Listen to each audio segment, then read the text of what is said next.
Good afternoon, Scott Redler, T3 Live. Welcome to today's recap. So we came in today, futures were up a bit, grinded all day long, and right around midday, things started to slow down. You saw Apple a little bit weak, you saw things off the highs. So Sperling started to lighten up on some positions. I tweeted saying, at this point, I'm adding to my spider short. I'm going from 6 longs to 3 longs, and finally got a little bit more net neutral versus directional long.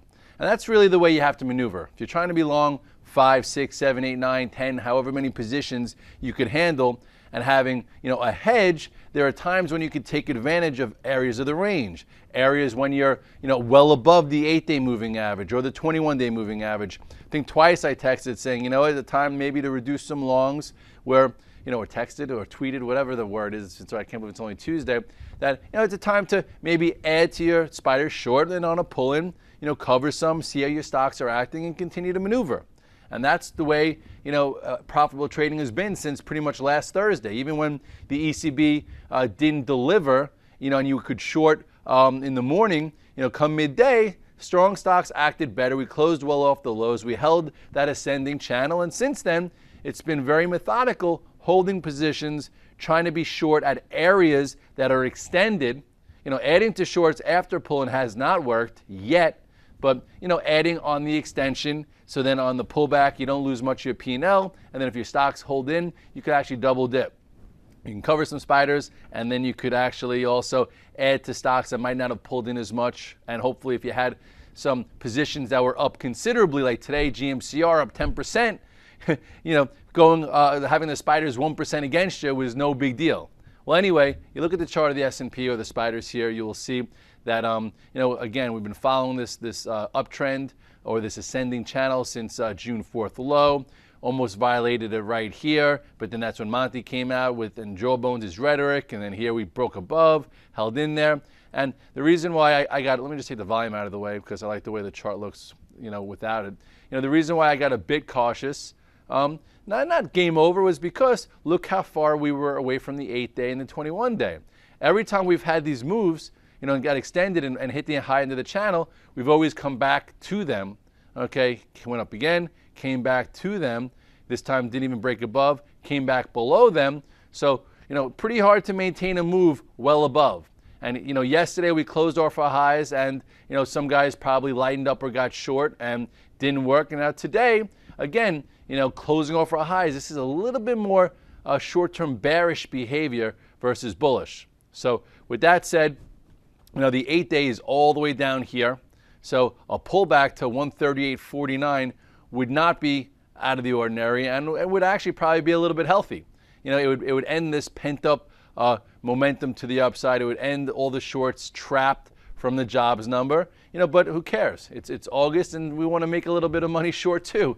And then watch some great stocks create some new patterns that we could be ready to buy, because now it seems like a lot of things have triggered, and things need to rest overall. And and off the charts tonight, we're going to go over a few of the different charts and a few of the different time frames, and really show how the media keeps talking about how investing is dead and how the equity markets are not a place for people anymore.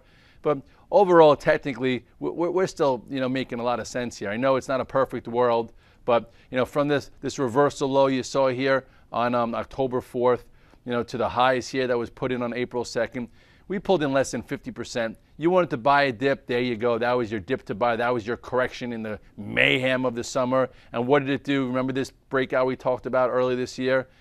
That was pretty much symmetrical right to here. And then if you want to even go back, I was just to give you a little preamble of what's going to be on tonight too. You look at your monthly chart, and you look at this move that we've had. Okay, this move that started, just say in 1996, right around here. You're talking a move from about 70 in the spiders to as high as 150. That's a 100% move in the S&P. Besides the move from here, that was about almost off. What was this? This was almost from about 50%.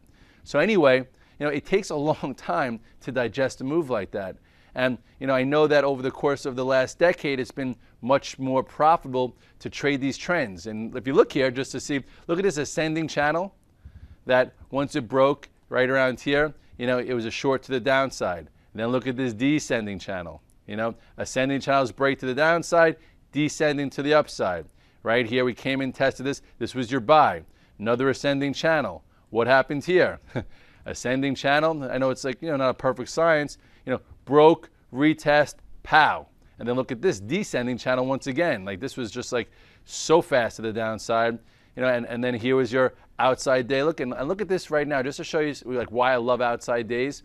This outside day that happened in 2008, look at that. Okay, look at this pattern. Get a little bit closer up. You've seen a very similar pattern each time. Here's your outside day in 2009. Here's your outside day.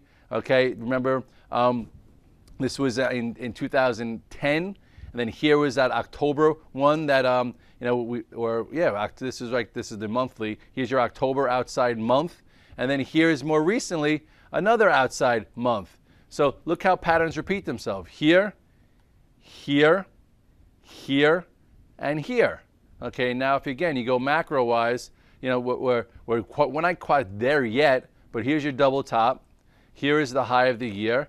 We're still making higher lows, low, higher low, higher low, higher low, and on a macro level, I think it makes sense to be long the market. Now go back to our bread and butter, the intermediate time frame, and today, Apple had a down day. Ooh, everyone was all concerned that Apple is having a down day. Oh my goodness.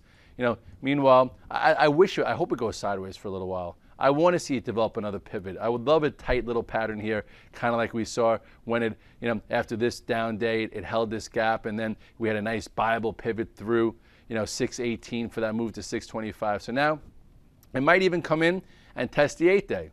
If we want to correct a little bit in the markets, why not, come back in, test the 8-day, still be above that pull-in that happened, around 602, 600. So, this is the market's trade. You're not going to go up in an elevated straight line. And at this point, this would be a great pull-in to buy. Amazon acted a little bit better today. Gave us a nice little cash flow trade through. The number at the point was like 236.50. This was the last time it broke above and then held it, and today you had a little bit of momentum, but again, market got a little weaker at the end of the day, so it traded off a little bit, but this was nice cash flow. I still think you could be long some there. Google, getting a little choppy up here, but rightly so. Look at the move it's had since earnings. This was your earnings day after holding support. Nice flag pattern. Here was a buy. The retest was another buy. Now it's just doing just fine. It's holding again, stair-stepping higher, trying to hold above the 8-day moving average. And at some point, remember the weekly chart, it looks like it's going higher. LinkedIn, I don't think a lot of guys touched it today, just for the mere fact that yesterday was your calculated trade. You had your earnings, and then it opened down and traded through the high. And today wasn't quite an outside day, but this type of bar was a little ugly on a short-term basis. I think all in all, if you want to buy LinkedIn, I think that would be very healthy if it comes and tests this gap. The gap here from earnings is about 103. So I'm actually going to see if I could be a buyer of LinkedIn around 103, 105. Overall, this new issue that's been public for, how long has it been public for now? Over a year, almost 14 months, is still getting accumulated, and at some point it seems like it'll take out the highs. It seems like every time, Facebook really gets crushed, people get a little hesitant, even though the earnings are now 3 quarters in a row really good, hesitant about, owning Facebook. And it just goes to show you even how weak Facebook is, there's money to be made. A lot of guys made money when it held the second day of 1990, in Facebook, and then yesterday you could have added to your longs above that, 2065, and then I even had some overnight. It gapped up, and then once it traded back below that 2215, you had to get out of the way, and that's your active trade. Some guys even got short. I missed the short just because it happened and I got stopped out at lunchtime, but overall, tactically, here was your small little double bottom. It tried to get above this area, couldn't. It's got actually some stocks hold the 8-day above it. This has been controlling it to the downside, and now this potent day is definitely directional. So if you're trying to be long Facebook, you better have a stop here at 1990, because below 1990 you could see a lot lower prices. And the talk that I'm having hearing is that they're having a hard time putting together a secondary in order to have that I think within, I'm not exactly sure the date, I'll have to look into it. They have stock, the 3-month release going to be going on. And, same way people got stopped with the secondary in Zynga at 12. I don't think there's a big appetite for Facebook here when there's talk that it could be 16, in the coming months. So I think they're having a hard time pricing that or getting interest. And usually at some point you have to pay taxes on those shares when they're granted. And at points you're able to just do a secondary and sell them to pay your taxes. They may not even have that to pay their taxes. So this is just a big of a mishmash. Make sure you're not committed to any which way. And again, it breaks 1990, run for the hills, and people might even try and short that there. Today, I got out of my Goldman Sachs, nice little run. No real reason except for I had like 6 longs and I wanted to pare down, and it was a great trade here. This was buy number 1 right through this area. Some guys bought more, added above 102.85, and then it hit as high as 104.38, and then it closed above this previous high, so it's still a green bar. But this too extended from the 8-day, extended from the 21-day. Typically or lately, it's been coming back into the 8-day here. So the 200-day was resistance, and now we got to see what happens next. JP Morgan had a decent move. Also closed off the highs, tried to get into this gap from the big whale trade, and just again, you can't pay up for these banks because it doesn't reward you, but methodically it's working higher if you have it in your portfolio with at least a tier 1. OAHs, what they do today, that's not the OAHs, here's the OAHs. Continuing its nice move since the lows, ever since this little red dog reversal right here, and then it showed commitment with this gap that never got filled. You've seen some nice action in this group, and it's been continuing. So at this point, you could be riding it, and every now and then you have a little bit of a pivot to trade against, and at this point, it's still stair-stepping higher. The XLE, let's see, looking pretty much the same, a little bit better. XOM didn't have the juice, to really break out and go above this big resistance yet because of look where it came from. But at some point, I think it's just going to like blast off through these highs here, through this 88. So I think macro-wise, guys in there, you probably got stopped out when it broke below the 200-day, but when it came back above the 200-day, you could have got back involved. But this is, again, it's actually been pretty messy. Maybe yeah, definitely messy because then it broke again, and then lately it's been trending to the upside, but still definitely a messy stock if you're trying to be kind of tight with it. So anyway, let's go to gold. Not much to talk about here. Still hanging in there a little bit. I guess if you're trying to make some kind of bullish argument, technically you do have a series of like higher lows, I guess. Low, higher low, higher low, higher low, higher low. It's starting to wedge one more time, so I guess it's worth being on the radar, but it still hasn't been the place to be. You have resistance right around this 158, and now you have a small micro resistance around 156.73. We'll see. Priceline finally had its day. I remember here with Jill, we were talking about how I just don't like the model. I don't understand the valuation, but it's been like a protected stock, and one of these days it's going to get its own. But so anyway, they pre-warned, and it doesn't look like it's getting a pass. It broke below support here. Support was 618. It touched there and tried to bounce for a second, and then it just pierced it, and it pierced to 609. And I don't know. I didn't trade it after hours. Some guys made money short. It was good just to stay away from it. Next really big level here is down to 550, and then you have a gap that gets filled where I think it was trading before I got in here, and that was actually at 597. This has already filled this gap. So, as a trader, for me, I don't take stocks into earnings. What I'll do is if I have an opinion or if I have a thesis on the stock, I'll take in the money calls. Sometimes I'll take a call spread where I'll buy calls, sell higher strike calls to fund it and do different types of sophisticated trades. I'm a little upset just that I didn't do the puts because this is what I really wanted to do with Priceline because I don't like the stock and I don't like their business model. But we've had a nice 5-day move where it's been consistent, and and I'm trying to my desk we've been making money every day. For since Thursday, Friday, Monday, trying to keep stress down and not do any coin flips. There's been a lot of money to be made during the course of the day, different setups. So to pay a premium, for Priceline and throw away just say $14 because that's pretty much what you had to do, even if you just wanted to be directional, even though it would have paid you nicely, just didn't do it. So if you did do it, you're getting paid for taking the risk, whatever strategy it was. But overall, long term, unless you're like a long-term macro investor like Apple, you probably shouldn't be taking stock into earnings, or you should have some type of hedge. For Apple investors, it missed, and like, okay, you'll probably get a pass. You flinched, and the pain was right away. Something like Priceline, it's one of those stocks I'm not saying it's like a Netflix or GMCR or a CMG or some of these type of stocks that high valuation stocks that when the momentum leaves, you're in trouble. But this has the characteristics of one of those. So just know that. So if you're riding something out for a long period of time, things do change, and we've seen stocks go through cycles and things change, and we've seen them never come back.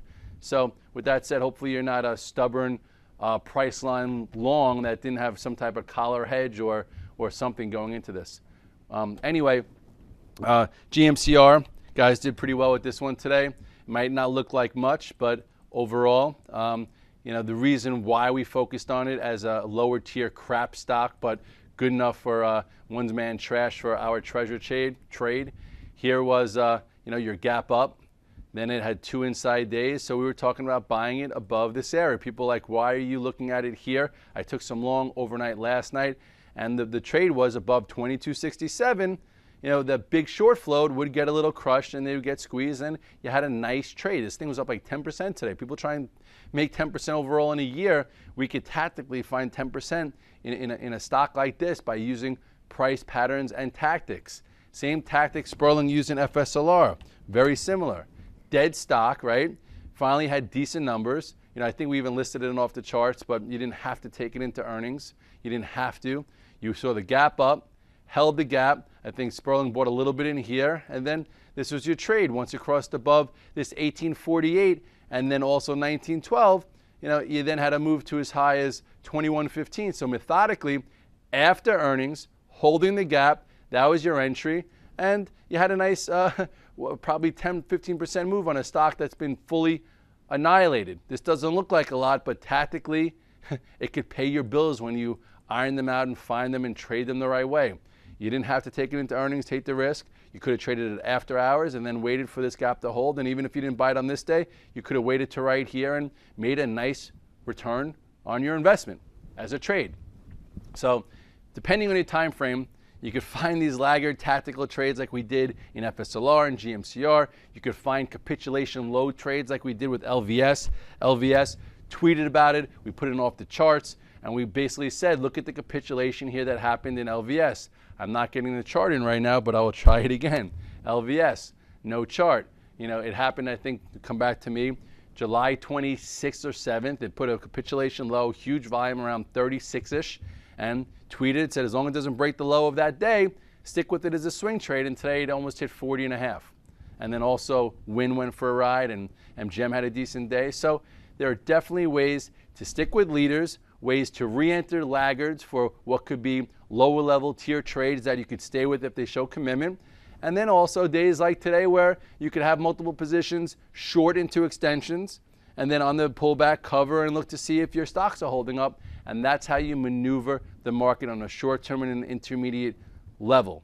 As far as the macro level, every month by S&P 500 funds, and I do think in the next 5 to 10 years is going to be a lot more rewarded than the previous 5 to 10 years, and equities are not dead.